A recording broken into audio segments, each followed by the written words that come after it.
análisis merece un balance empresarial.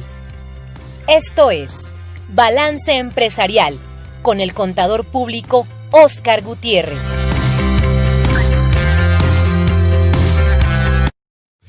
Buenos días, ¿cómo le va? Ya casi cerrando el año, estamos en un año pues complicado, un año en que pues hemos perdido muchas cosas, hemos perdido también empleos, hemos perdido familiares, hemos perdido dinero, recursos, materiales. Sin duda es un año complicado. Y ante este año complicado, pues tenemos ya una propuesta que nos han puesto sobre la mesa actualmente el gobierno en turno, que entró a la Cámara de Diputados hace apenas unas semanas, en donde esta propuesta implica la eliminación de la subcontratación de personal. ¿Qué significa esto? ¿Cuáles son los alcances? ¿Qué impacta en las empresas? ¿Qué no impacta? Es una estrategia verdaderamente que beneficia a los trabajadores, que beneficia a los patrones, que beneficia al entorno laboral, al mercado, al entorno mundial, al entorno internacional o a los derechos humanos que son garantías, que ya están garantizadas pues en la Constitución, el derecho al trabajo, un derecho social en el 123 constitucional.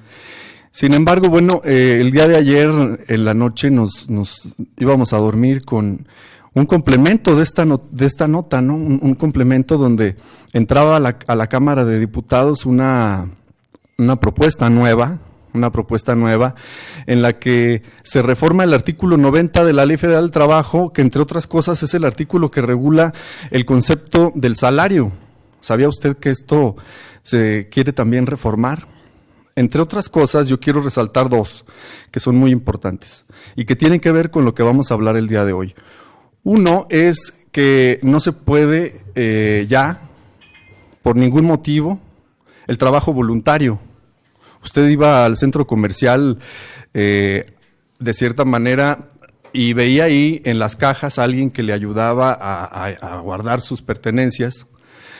Unos ancianitos, ¿verdad?, que le ayudaban a guardar sus pertenencias. Pues esto ya se va a prohibir según esta propuesta, y ahora el centro comercial tendrá que destinar un recurso forzado a hacer el pago de estos servicios. También en los estacionamientos, aquellas personas que le ayudaban de manera voluntaria a acomodar los coches, también va a estar prohibido. Entonces, son dos cosas que creo que es importante: la prohibición del trabajo voluntario, cualesquiera que se llame, incluyendo el tema de las propinas, que también ya va a estar prohibido. Incluso hay penas de carácter penal, pues, si el lugar, el centro de trabajo decide repartir esas propinas a otras personas que no son exclusivamente para quien las obtuvo. Ya también puede convertirse en un delito si usted lo hace según esta reforma, y el monto que usted debe pagar según todavía no queda claro, pero está alrededor de 2 veces el salario mínimo actual. O sea, ya no va a poder ser menor a este. De eso y más, bueno, estaremos hablando próximamente. Lo que nos ocupa el día de hoy es entender este panorama de la subcontratación. Hay muchas dudas sobre esto. ¿Sabe usted a qué se refiere? ¿Usted conoce qué es la subcontratación? ¿Ha estado subcontratado? Como sabe, cada semana salimos a la calle a preguntarle a las personas para ver qué es lo que piensan, si conocen de este tema que se está fraguando en nuestro Congreso, y esto fue lo que nos contestaron. Vamos al sondeo.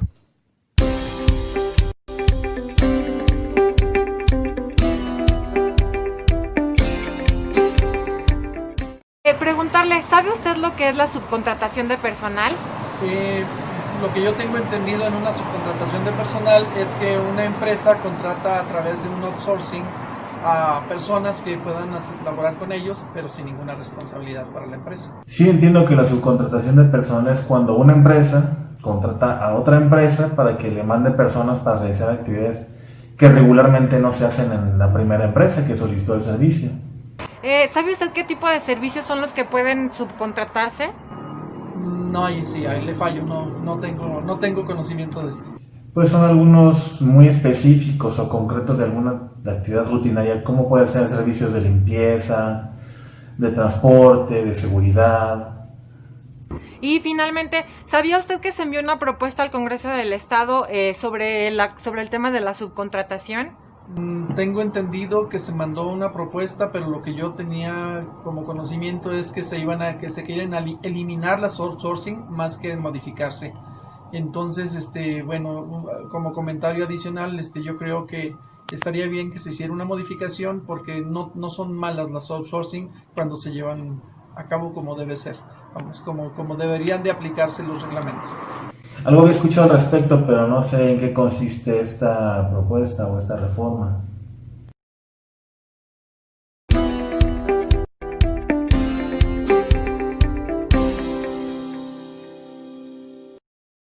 Bueno, pues para hablar de este y otros temas, quiero comentarle que el día de hoy nos acompaña el licenciado y especialista, además maestro Juan Manuel Ávila Hernández, quien es director para América Latina y el Caribe de la empresa Top Energy.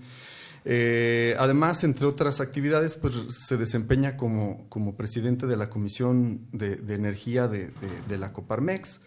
Y bueno, nadie más que sabe de este tema, porque él es uno de los 6 empresarios en Aguascalientes. Hace algunos años que tengo la fortuna de conocerlo y bueno, él es de los 6 que tienen este reconocimiento de Great Place to Work, que es como un reconocimiento del buen trabajo, el reconocimiento al trabajo de las personas, o sea, una empresa donde las personas se sienten parte de la empresa. Y bueno, en el entorno en el que él se desempeña, un entorno pues internacional, entonces muy importante, sobre todo para debatir estos temas, es importante que se conozca desde el punto de vista de la empresa y del entorno internacional, sobre todo porque pareciera que nos salimos del contexto internacional con este tipo de reformas. Para entenderlo, de qué se trata, yo quiero primero agradecer que estés con nosotros, Juan Manuel. Muchas gracias por estar con nosotros este día. Gracias, Oscar. Un saludo a ti por la invitación y bueno, un saludo a todos los que nos escuchan el día de hoy. A ver, muy breve, ¿qué es la subcontratación? ¿De qué se trata esto? ¿Cómo opera esto? Bueno, nosotros como empresarios, ¿cómo entenderíamos la subcontratación sin entrar a la definición, ¿no? del artículo y la parte legal, ¿no?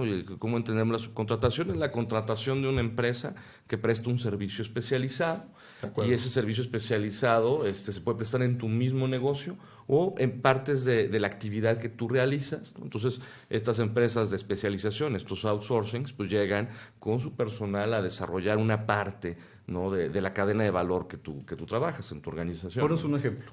Bueno, por ejemplo, qué mejor ejemplo que lo que está haciendo el mismo Pemex, ¿no? Pues es un tema curioso lo que está pasando con estas reformas que envían, cuando pues de hecho son contrarias a lo mismo que está haciendo el gobierno. Pemex dice, vamos a hacer la refinería de Dos Bocas, lo dice el presidente, y pues la refinería de Dos Bocas no la está construyendo Pemex. Los bancos del bienestar, ¿no? Banco del Bienestar, que lo está construyendo el Ejército, cuando su fin no es, porque el Ejército no es un ente especializado en obras civiles, ¿no? En hacer bancos. Igual que, por ejemplo, pero ahí hay un tema para sacar la diferencia con Pemex, que sí es una empresa de petróleo y gas, ¿no? Y que dentro de su objeto social está pues el desarrollo de campos petroleros, la logística de gas y de petróleo, entre otras funciones, ¿no? Que están como las actividades que están dentro de las funciones de Pemex y que han hecho toda su vida. Y hoy vemos que uno de los grandes proyectos insignia de este gobierno y obviamente de esta paraestatal, pues está siendo subcontratado, ¿no? Está haciendo vía un outsourcing. Oye, pero fíjate, el tema del Banco del Bienestar, el Estado no puede operar un banco. Por tanto, se ha dicho desde el principio, desde la creación del Banco del Bienestar, que todo el personal va a estar subcontratado. O sea, todo el personal que operará el Banco del Bienestar. Y desde el proyecto inicial. Entonces, como dices, es un dato curioso, ahí están las cifras en pantalla. ¿Qué sucede cuando las empresas en el resto del mundo realizan la subcontratación? ¿Opera igual que en nuestro país? Fíjate que es una práctica mundial, ¿no? O sea, sí es un tema que no es exclusivo de México. Entiendo también que la autoridad, bueno, esta es yo creo que su tercera o cuarta intentona de regular este mercado, y entendemos que sí hay abusos o sí ha habido malas prácticas de empresas que realmente no son de outsourcing, no prestan un servicio especializado. Una ¿no? simulación. Hacen una simulación, claro, pero como todo en esta administración, pues muy poca preparación, ¿no? En el análisis y en el diagnóstico de los problemas. Entonces, ahora agarran y dicen, bueno, se va a prohibir, ¿no? En su totalidad, como lo que comenta, las cifras No que regular, prohibir. se va a prohibir, ¿no? Y entonces ahí entra un tema interesante porque dices, bueno, siendo que el gobierno, y ahorita tocas un punto muy toral, el gobierno tiene más de 5,000 millones de pesos de contratos precisamente vía outsourcing. Y lo acabas de decir, el Banco del Bienestar, que es uno de los grandes proyectos de esta administración, opera exclusivamente con personal de outsourcing, cuando además pues o sea, te fijas, no está dando una parte especializada de la cadena de valor de operar un banco, sino toda la operación del banco está subcontratada. Entonces, son esos temas, ¿no? Esos datos que de repente leemos y vemos y decimos, qué curioso, ¿no? O sea, el gobierno, de cierta manera, es el principal promotor en las acciones de este tema de la subcontratación. Y por otro lado, en el tema legislativo, es el principal opositor de las acciones que ellos mismos realizan, ¿no? Oye, entonces, lo que sucede actualmente, para que nuestro auditorio lo comprenda, cuando no existe una vacante en tu empresa, es decir, una actividad que sea permanente y que tú tienes que hacerla de manera esporádica, pues tú te haces llegar de una persona o de una empresa especializada que tiene personas de este tipo a través de una subcontratación. Sin embargo, ¿qué pasaría si ahora, según lo que dice la propuesta, tienes forzosamente que tener esa vacante ya? Es decir, forzosamente lo tienes que contratar. ¿Qué pasa? Pues mira, uno de los principios de la economía, ¿no? Desde tiempos de Adam Smith, es que la especialización genera valor, ¿no? Entonces, ¿qué pasa si yo dentro de toda mi cadena de valor, o sea, qué ha pasado con todas las empresas en los últimos 20 y 30 años? Yo te me preguntabas de la tendencia mundial, a ver, ¿qué está pasando en el resto del mundo? Bueno, exacto. Las empresas se especializan, ¿no? Entonces, ¿sabes qué? Yo presto un servicio donde mi valor agregado no es los 20 pasos, ¿no? Dentro de las operaciones que llevo, sino los últimos 10, ¿no? O sea, la mitad. Los otros 10 pasos al inicio, tal vez, o al final de este proceso que yo llevo, hay una empresa que se especializa en hacerlo, y vamos a poner ejemplos. Volviendo al tema, por ejemplo, de Pemex con Dos Bocas. A ver, pues, hay empresas que además se desbordó, ¿no? Que además se desborda y se inunda. Pero ¿no? ese es otro tema. Pero ese es otro tema, ¿no? O sea, ahí dijeron que estábamos mal al avisar que pues no era el lugar ideal para hacer una refinería, y bueno, el tiempo nos está dando la razón. Pero aquí, por ejemplo, lo que vemos es un Pemex que dice, yo no me especializo en una obra civil de esta magnitud, ni tengo yo la tecnología, la capacidad técnica financiera de comprar o yo desarrollar toda la maquinaria para la refinación, ¿no? O inclusive para la obra donde se va a poner el proceso de refinación. Entonces lo subcontrato, ¿no? Y ahí es donde, si recordarán en este tema particular, pues hace un año, cuando entró esta administración y empezaron a hablar del proyecto de Dos Bocas, siempre se habló que se había hecho una invitación, ¿no? A 6 empresas, y era una invitación cerrada, no fue una licitación, habían invitado a 6 empresas y siempre se argumentó que eran esas 6 por la experiencia y especialización que tenían en procesos de refinación, claro. ¿No? Entonces estamos prohibiendo que se hagan ese tipo de actividades cuando además el gobierno las está haciendo. Ahora, no es que esté mal que el gobierno las haga, sino que hay una razón por la cual se hacen, y es la especialización del proceso, ¿no? El costo, ¿no? Finalmente te va a repercutir en tu costo. Entonces, es normal, tú que estás en el contexto internacional sobre todo, es normal que el gobierno tenga tanta injerencia, digo, no por hablar de este gobierno, quien sea, porque se va a ir finalmente y va a venir otro gobierno, pero va a marcar un precedente. Es normal que el gobierno tenga tanta injerencia en decidir, porque una de las propuestas es que el gobierno valide quiénes sean proveedores y quiénes no de estos servicios. ¿Es normal que el gobierno valide los servicios que debas contratar? Pues mira, yo creo que entra en una discusión cuasi filosófica, ¿no? A ver, ¿está bien o mal? Bueno, lo que pasa es que podrán argumentar, si yo como entidad gubernamental certifico que tu empresa realmente presta un servicio especializado que se puede entender como outsourcing, y yo lo voy a validar, pues yo creo que de ese lado dices, bueno, está bien, ¿por qué? Pues porque la misma autoridad me está validando. Ahora, ¿cuál es el otro punto de vista? Bueno, de que ya tienes un gobierno que ahora te está diciendo a quién contratar, y entonces estás abriendo la puerta a que en un futuro pues también te diga a cuánto tienes que pagar las cosas, ¿no? Y no hablo de salarios, sino productos, ¿no? O sea, que ya está un poco la razón de negocios en el artículo 5A del Código Fiscal de la Federación, ya está un poco. Y viene la reforma del artículo 33, aquí lo comentábamos, el artículo 33 precisamente es informarle a la gente de los giros cuánto es la utilidad que deben tener. Entonces ya va un poco esto. Y es lo que te digo, eso es lo interesante, se disfraza, ¿no? De, bueno, esto es una buena acción porque queremos validar que en efecto no haya temas de simulación, ¿no? Y factureras, que entiendo que ese es el espíritu teórico por el cual estamos en este punto, ¿no? Pero en las acciones se están demostrando otra cosa. Te dicen, bueno, es que ya queremos abrir la puerta para yo decirte cuánto tienes que ganar, cuánto tienes que cobrar, a quién tienes que contratar. Entonces, pues, ¿dónde quedan las libertades individuales? Al rato nos van a decir, pues, cómo tienes que pensar, ¿no? Oye, y lo ves como empresario, pero ahora velo como desde el punto de vista del trabajador, o no, del asalariado. ¿Esto verdaderamente le beneficia al trabajador? O sea, ¿tiene algún beneficio directo, inmediato, que se pueda ver desde tu postura? Pues depende de dónde estaba el trabajador, ¿verdad? Si estaba en una empresa que hacía una simulación de outsourcing y, por ejemplo, no pagaba sus cuotas obrero-patronales, pues claro que se va a ver beneficiado, ¿no? Pero si él estaba en una empresa de verdad... El beneficio único nada más será que ahora tenga acceso a la seguridad social.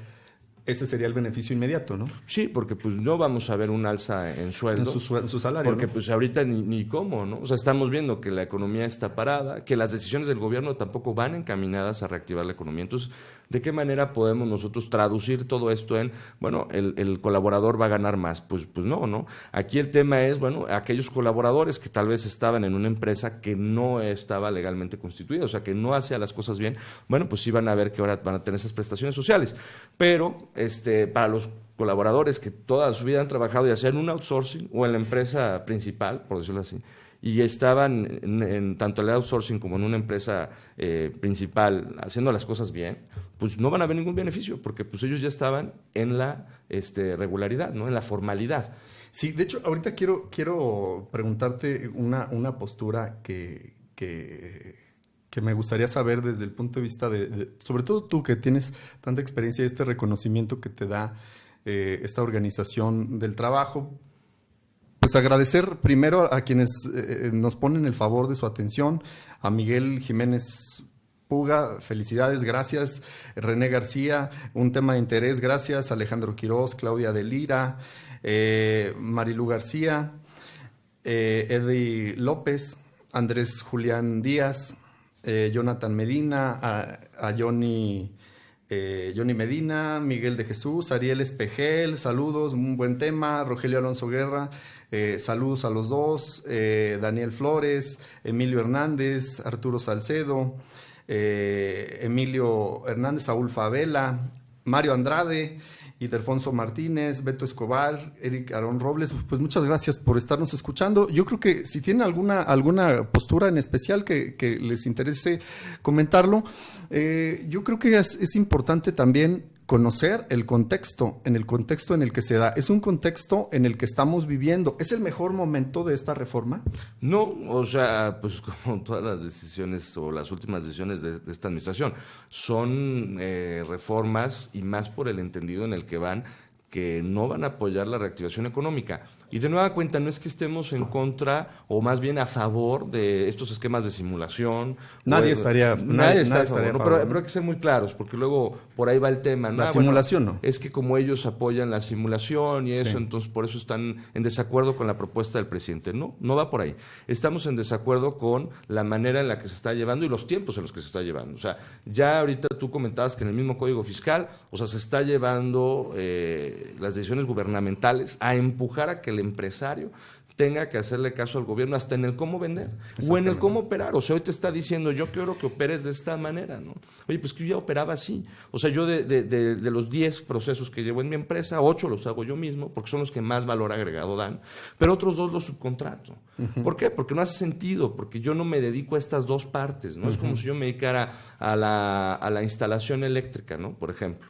Y entonces una constructora, pues a lo mejor me subcontrata a mí, porque es una empresa que solamente se dedica a la parte eléctrica. Y mi valor agregado estaría en la parte eléctrica, no en la parte de hacer zanjas, por ejemplo, o de poner postes, o de poner muros, ¿no? Entonces, cuando la constructora, digamos, hace este centro comercial, o una fábrica, o lo que sea, pues bueno, subcontrataría el servicio de una empresa especializada en la parte eléctrica para que lo haga. Y conocemos muchísimas empresas que solo se dedican a la parte eléctrica. De hecho, hay una asociación que hace exactamente eso, ¿no? O sea, que agremia a todos los constructores de obra electromecánica. Entonces, tú estarías diciendo que, bueno, que la constructora principal, llámese como se llame, tendría que poner tanto muros, tabiques,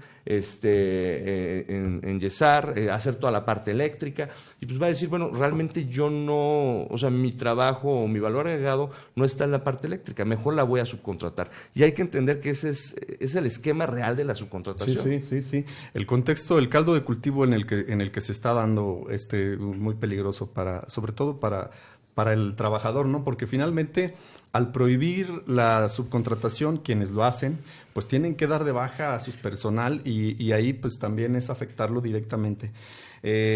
Ante esta desaparición inminente de poder subcontratar, ¿qué podría pasar en el sector empresarial? ¿Qué afectaría directamente? ¿Cuál sería tu comentario? Fíjate que tú ahorita decías, tenías un punto que se me hace muy interesante y me gustaría retomarlo.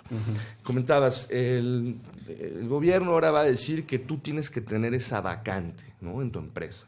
Tú tienes que generarla, ¿no? Para que esté ahí. Entonces, supongamos, mismo caso de la constructora, subcontrataba los servicios de una empresa especializada en el ramo eléctrico. Entonces, ahora ellos van a tener que tener la vacante de electricista. Ofrecerla. Voy a decir, bueno, no sé ni controlarla y realmente no la tengo. Porque yo lo que tengo es, cuando tengo obra, subcontrato esta parte y bueno, pues tengo un gasto operativo ahí, pero es temporal, es mientras dura la obra. De otra manera, yo tendría que tener a las personas contratadas por tiempo indefinido o también por proyecto. Pero de nueva cuenta, yo no me dedico a la parte eléctrica, entonces tendría que tener también un supervisor. O sea, y entonces al final digo, pues la realidad es que yo no puedo aguantar una nómina así. Porque incrementaría además, tu costo de tu producto. Exactamente. Y no necesariamente voy a dar un mejor servicio, porque no es la parte en la que yo me especializo. Bueno, lo está escuchando usted. Por aquí hay un tema de que nos ponen limpieza, casas, oficinas. Ahora la Secretaría de Hacienda emite un oficio donde señala los montos máximos que debe cobrar una empresa por servicios de limpieza. Pues es una atribución que bueno, solamente puede recomendar, pero definitivamente al empresario le toca.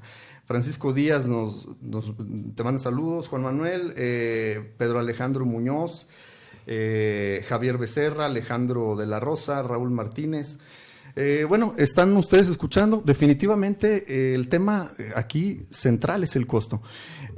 Para concluir, Juan Manuel, esta propuesta todavía no está concluida, pero esperemos que el sector empresarial, además de tener una postura uniforme, consolidada, pero también de cierta manera que se tome en cuenta, incrementaría el costo. ¿No beneficia al trabajador? No beneficia al trabajador porque pues realmente no, o sea, salvo que el trabajador estuviera en un esquema donde la empresa pues estuviera engañando tanto al IMSS como a Hacienda, bueno, pues ahí sí estaría viendo que ahora tendrá pues sus prestaciones sociales que son por ley. Pero de estos 4 millones de 4.6 millones de trabajadores que están bajo un esquema de outsourcing, ¿cuántos verdaderamente están? Lo dijo el presidente del Colegio de Contadores en esta semana en Noticen, 800,000 en esquemas simulados a nivel nacional. Fíjate. Entonces, 4.2 millones de personas sí trabajan en una empresa que presta un servicio especializado. Sí, claro. Entonces, vamos a atacar a 4.6, perdón. 4.6, quedan 3.8. 3.8. Entonces, son 3.8 millones de trabajadores los que sí están en un esquema legal de una empresa que presta un servicio especializado, ¿no? Contra 43 millones de que están en el comercio informal, ¿no? Exacto, y esos, por ejemplo, no tienen ninguna prestación social, ni una sola. Como quiera, las personas que están en una empresa de outsourcing sí tienen una prestación social, y como les pagan una nómina que se timbra, pues ellos pueden acceder a créditos bancarios para su tarjeta de crédito. O sea, realmente el hecho de que... Otros beneficios. Claro, pueden comprar un coche, tienen su seguro social, entre otras cosas. Y sin embargo no vemos una estrategia para que estos más de 40 millones de personas que están en la economía informal se regularicen. Pero sí vamos a atacar a 3.8 millones de empleos que sí existen, que sí contribuyen a la nación y que sí están en regla, ¿no? Que vamos a prohibir que lo haga. Bueno, ya lo escuchó usted, se encarecerá el precio de los productos con la entrada en vigor del outsourcing. Juan Manuel, muchas gracias. Se ve que estás muy preparado en estos temas. Esperemos que sigas defendiendo estas posturas que benefician primero al trabajador y segundo al empresario. Muchas gracias por acompañarnos este día. Y bueno, ya lo escuchó usted. Gracias por el favor de su acompañamiento este día y lo esperemos la próxima semana.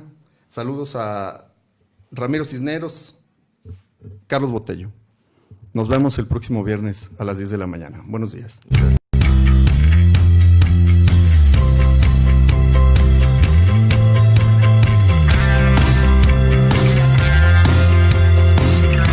Porque todo análisis merece un balance empresarial.